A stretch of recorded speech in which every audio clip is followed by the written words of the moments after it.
మధు, ఏం జరగబోతోంది అంటే రకరకాల ఆలోచనలు, ఈక్వేషన్స్ ఇక్కడ కనిపిస్తున్నాయి క్లియర్గా. సో మీ దగ్గర ఉన్నటువంటి డీటెయిల్స్ ఏంటి? నిజంగా జాగృతి మనం అనుకుంటున్న కోణంలో ఏమైనా ప్లాన్ చేస్తుందా, అంటే బయట జరుగుతున్న కోణంలో? ఎగ్జాక్ట్లీ నిన్న ఉదయం విష్ణువర్ధన్ రెడ్డి కవితను కలిసినటువంటి సందర్భంలో యాక్చువల్ గా పెద్దమ్మ టెంపుల్ చైర్మన్ గా ఆయన జూబ్లీకి సంబంధించి దసరా శరణ్ నవరాత్రి ఉత్సవాల సందర్భంగా హాజరు కావాలంటూ అందరు నాయకులను కలుస్తున్నారు. అందులో భాగంగా ఎమ్మెల్సీ కవితను కూడా కలిసి ఆయన ఈ ఆహ్వానం అందజేశారు. ఆ సమయంలోనే జాగృతి ప్రెసిడెంట్ కవిత ఒక ప్రతిపాదనను విష్ణు ముందుంచారు.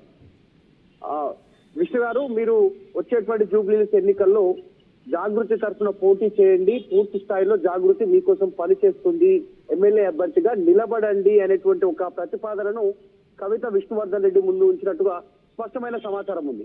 ఈ సమాచారంతో ఆయన నో అనలేదు, ఎస్ అనలేదు, నవ్వారు. కవిత ప్రతిపాదనకు సంబంధించి కార్డు ఇచ్చారు.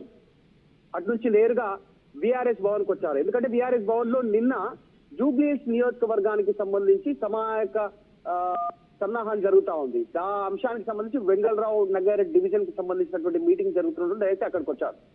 అక్కడికి వచ్చి ఆ మీటింగ్ లో పాల్గొనగానే అప్పటికే మీడియాలో వార్తా కథనాలు వచ్చాయి. కవితతో విష్ణువర్ధన్ రెడ్డి భేటీ ప్రాధాన్యత ఏంటి అనేటువంటి చర్చ జరుగుతున్న నేపథ్యంలో ఆయన డైరెక్ట్ గా అక్కడికి వచ్చిన తర్వాత సమావేశంలో క్లారిటీ ఇచ్చే ప్రయత్నం చేశారు. నేను గతంలో చెప్పాను, ఇప్పుడు చెప్తా ఉన్నాను, కేటీఆర్ తోటే ఉంటాను, ఫ్యూచర్ లో కేటీఆర్ కు ప్రమోషన్ వస్తే నాకు కూడా ప్రమోషన్ వచ్చే అవకాశం ఉందంటూ స్టేట్మెంట్ చేశారు.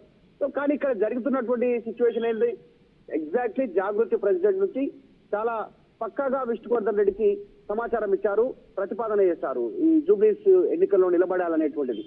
జూబ్లీహిల్స్ ఉప ఎన్నికలో బీఆర్ఎస్ ఎవరికి టికెట్ ఇవ్వనుంది అనేటువంటిది, ఆ టికెట్ ఇచ్చేటువంటి రేస్తూ విష్ణువర్ధన్ రెడ్డి పేరు కూడా స్టార్టింగ్ లో వినపడింది. మొన్న జరిగినటువంటి సార్వత్రిక ఎన్నికల్లో విష్ణువర్ధన్ రెడ్డికి టికెట్ రాకపోవడం వల్లనే ఆయన బీఆర్ఎస్ లోకి వచ్చారు.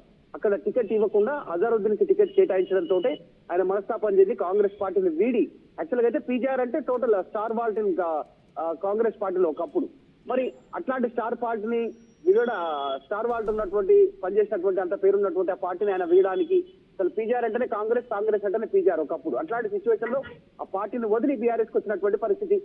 మరి కవిత ప్రతిపాదన ఓకే చేస్తారా లేదా అనేటువంటిది విష్ణువర్ధన్ రెడ్డి క్లారిటీ ఇవ్వలేకపోతా ఉన్నారు. కేవలం సమావేశంలో కేటీఆర్ తో పాటు ఉంటానని చెప్తున్నారు, కానీ పోటీ చేస్తారా చేయరా, ఒకవేళ అభ్యర్థి పేరు బీఆర్ఎస్ ప్రకటన చేయకపోతే, బీఆర్ఎస్ మాగంటి గోపీనాథ్ మిసెస్ కే ఒకవేళ టికెట్ ఇస్తే మరి విష్ణువర్ధన్ రెడ్డి కంటిన్యూ అవుతారా, టికెట్ ఆశిస్తున్నారా ఏంటనేది క్లారిటీ ఇవ్వలేదు. నిన్న మాట్లాడుతున్న సందర్భంలో కూడా ఆయన క్లారిటీ ఇవ్వచ్చు.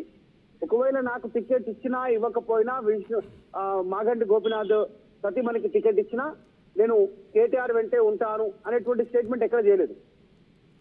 నేను కేటీఆర్ తో ఉంటాను మాత్రమే స్టేట్మెంట్ చేశారు. ఎప్పటి వరకు టికెట్ ఇచ్చేంత వరకు, టికెట్ అనౌన్స్మెంట్ అయ్యేంత వరకు అనేటువంటిది ఆ క్లారిటీ లేకపోవడంతో ఈ కాస్త సందిగ్ధత కొనసాగుతా ఉంది.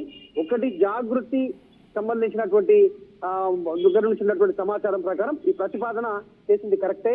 అందుకే నిన్న కవితను కలిసిన తర్వాత ఫోటోలు, వీడియోలు కనీసం బయటికి రిలీజ్ చేయలేదు.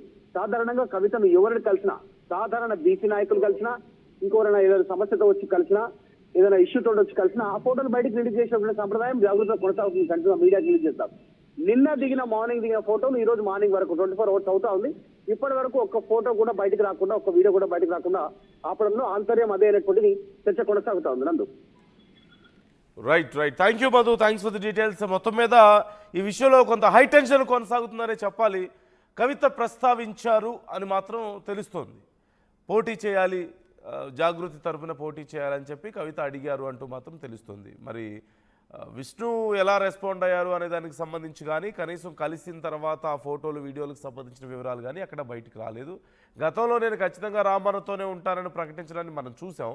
మరి ఒకవేళ తనకు ఈ టికెట్ ఇవ్వకపోతే నిజంగా కొనసాగబోతున్నారా అలాగే, లేకపోతే వచ్చినటువంటి అవకాశాన్ని సద్వినియోగం చేసుకునే ఛాన్స్ ఎంతవరకు ఉంది అనేది మాత్రం చాలా పెద్ద చర్చ. రకరకాల ఊహాగానాలు ఈ అంశానికి సంబంధించి. మీరేమనుకుంటున్నారు?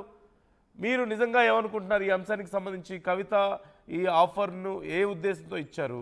నిజంగా రేపు విష్ణు జాగృతి తరపున పోటీ చేసే అవకాశాలు ఉన్నాయా? పీజీఆర్ అస్త్రాన్ని నిజంగానే కవిత ప్రయోగించబోతున్నారా జూబ్లీహిల్స్ ఉప ఎన్నికల వేదికగా అనేది పెద్ద చర్చ జరుగుతున్న తరుణంలో మీ అభిప్రాయాలు ఎలా ఉన్నాయనేది కూడా మాతో పంచుకోండి, కామెంట్ చేయండి.